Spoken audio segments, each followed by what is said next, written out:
Well, let's discuss this further now with the founder of and the CEO of the MENA Foundation, Zaakira Mahomed, as well as Dr. Vivian Mokome, who's the founder of DGN Sanitary Pads.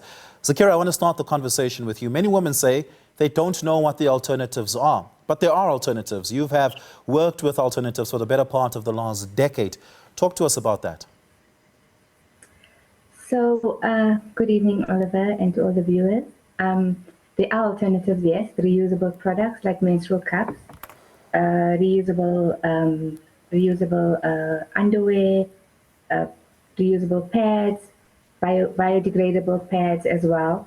It's just about doing your homework and finding out which ones really fit the bill and really don't have any chemicals in them.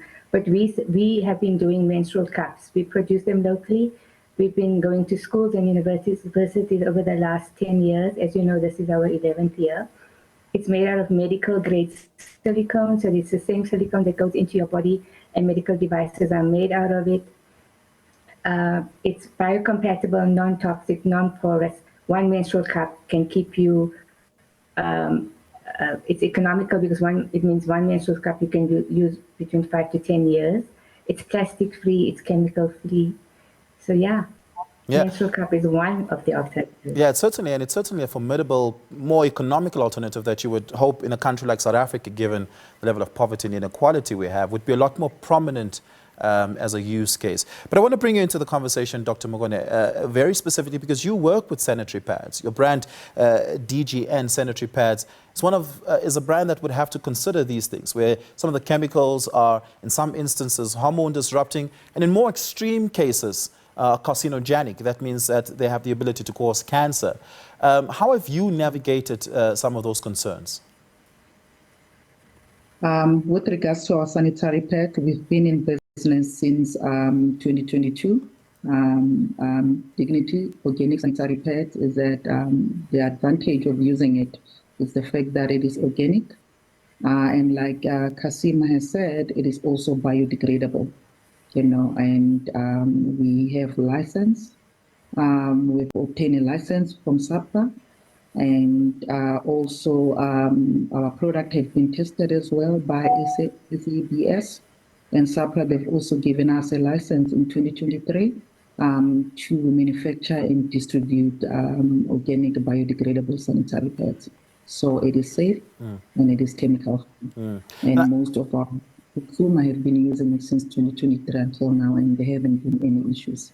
Yeah, and I'm so glad you mentioned the SAPRA and the SABC, the South African Bureau of Standards. Zaakira, you've had, of course, to engage those institutions as well. But what many people don't know is that many of the medical products, as well as, or at least products touted as medical products, and some of the consumables that we buy in stores haven't seen the light of day on a testing table before the South African Bureau of Standards. Therefore, they don't necessarily disclose all the things that they have to because they haven't been tested by SABC. Yet we continue to buy these products.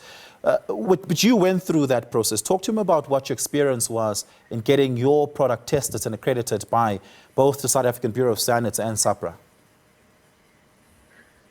So with regard to the South African Bureau of Standards, when we began this process, it turns out that the menstrual cup was a new product and they didn't know how to test for it. They didn't know how to come up with standards.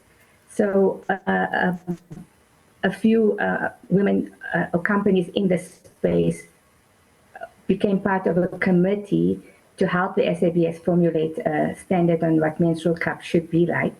The standards are out now. They were just confirmed a few weeks ago because there was some final stuff that needed to be changed and amended. So now that it has been approved, now we can get to the process of trying to get our SABC approval. But that's a costly exercise.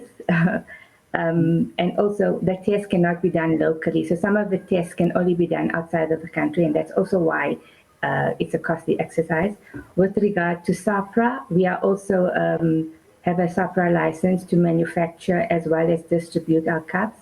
Our cups are classified as a medical device according to SAPRA, which means it is produced in a sterile environment. It was a challenge because the question comes to mind, I mean, if a menstrual cup made out of medical grade silicone is a medical device, then is a tampon also a medical device? And according to SAPRA, no, the tampon is a feminine hygiene product. So we could have that debate, but at the end of the day, yes, we had to go through the process. It was a learning curve. I still think we have a lot of work to do, all of us together collectively in this space, to try and make sure that everyone has can be aware of what options there are, and they can make an informed decision. Myself, I think even if pads were still on the shelf, people would still go for it because it's the cheapest maybe, and it's the quickest, and it doesn't need any specific type of instructions or guidelines on how to use it, But yeah, that's just my personal opinion. Actually, I want to come back to specifically the usability of the alternatives, right? Because I think that's an important part of the conversation. Dr. Mokome, was your experience similar in getting your product tested and accredited?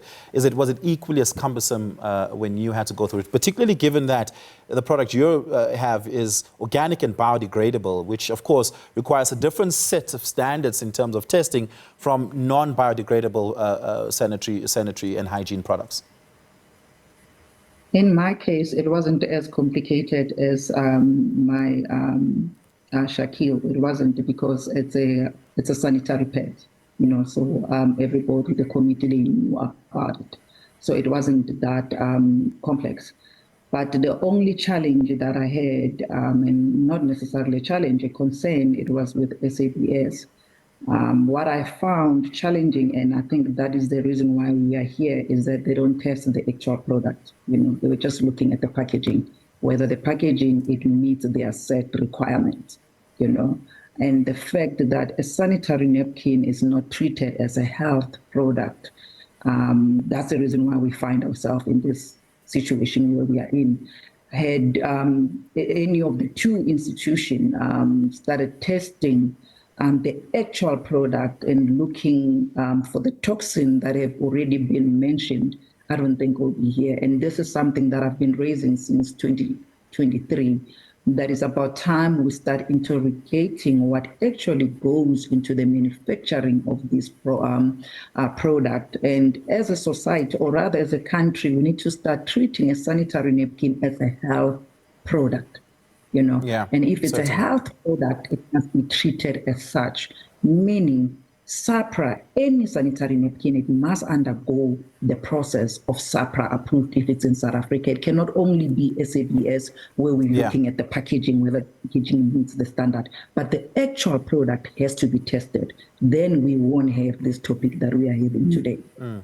Zaakira, I want to bring you back into the conversation.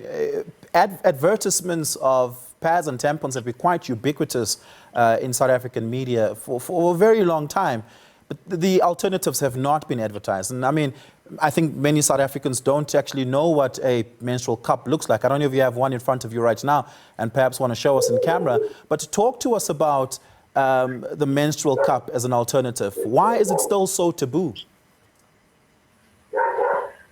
Sorry, I don't have one in front of me. I should have. It's taboo because many women haven't heard about it. The funny thing is that the menstrual cup was invented in 1932, the same time tampons became commercialized. The reason you don't know about it is you won't buy one you will buy one every 5 to 10 years. You won't buy it every month. And let's face it, who spends the most money? Women who menstruate go into these stores every month to buy sanitary towels. So it's not good for the bottom line. So why should they be marketing it? The great thing about it is that more people are becoming more aware of their health and about the environment. So the fact that menstrual cups or biodegradable pads don't have any plastic in them, it means the landfills now we can lessen the burden on the landfills, because if half the world menstruates, then it means the future generations won't be able to plant trees or grow flowers or vegetables, because it takes 500 to 800 years for a sanitary towel to biodegrade. So the main reason is because it won't make money to the big corporates, but we are out here to educate, to empower, because actually menstrual health is a human right. I don't ask to get a period. I should not be punished for having a period. and more people are now standing up against this. And in fact, I'm surprised that everybody's shocked about the study at the University of Free State, because we've been speaking this language for a long, long time when we discovered this. And I myself did not get into this. I got into this because I really felt that this was a product that could really make an impact, whether it's in South Africa or the rest of the world, you know. So I was not going to be able to sleep at night without sharing this information with anyone. And something as menstrual cup, which is a new thing to most people, because many people haven't heard about it, are starting to pay attention. Yeah, certainly. Zaakira, thank you so much for that. Really do appreciate it. Zaakira Mahomed is the co-founder of the MENA Foundation, as well as Dr. Mokome, who is the co-founder, or the founder rather, of DGN Sanitary Pads. Thank you so much, ladies, for joining me this evening. Really do appreciate it.